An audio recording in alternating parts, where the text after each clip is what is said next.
Okay, the first question was who the real John Smith was, who he was in the relation to what we know about Pocahontas and other explorers in the unit. According to oral tradition, John Smith was not a very nice person. He was far from the fictional cartoon character that Disney, the Disney movie. Pocahontas was 10 years old when John Smith came upon her tribe. He was, children were not allowed at the ceremony, so John Smith's account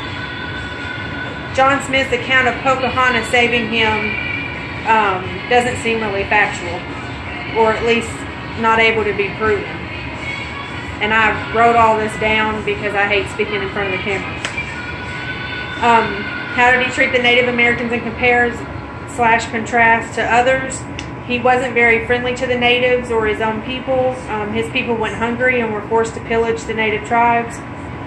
William Bradford, on the other hand, was a giving man and took care of his people and the natives, even though they had their own shortage, and it was clothing. What was the relationship with Pocahontas like? John Smith had dealings with the chief, so him and Pocahontas were friendly, but nothing else. How would you describe his upbringing, overall demeanor, and writing styles? John Smith grew up in the Puritan church. In the Puritan church, they had strong Christian beliefs. When his father died, he became a soldier for the Dutch when they were fighting for independence. It seems that his writings were to entice Europeans to travel to the New World. He fabricated the conditions in his writing, so they can probably be placed in the fictional section. He made it seem like everything was peaches and cream, and it wasn't. So who's to, how can we believe anything he wrote? What was his role in Jamestown? Why was his role in Jamestown so important? He established the first colony in the New World, and also one of his quotes that I found to be useful was, "He that will not work shall not eat."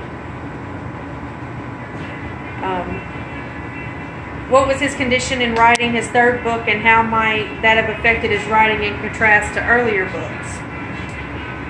Well, his books that he wrote later on contradicted what he wrote in his previous books.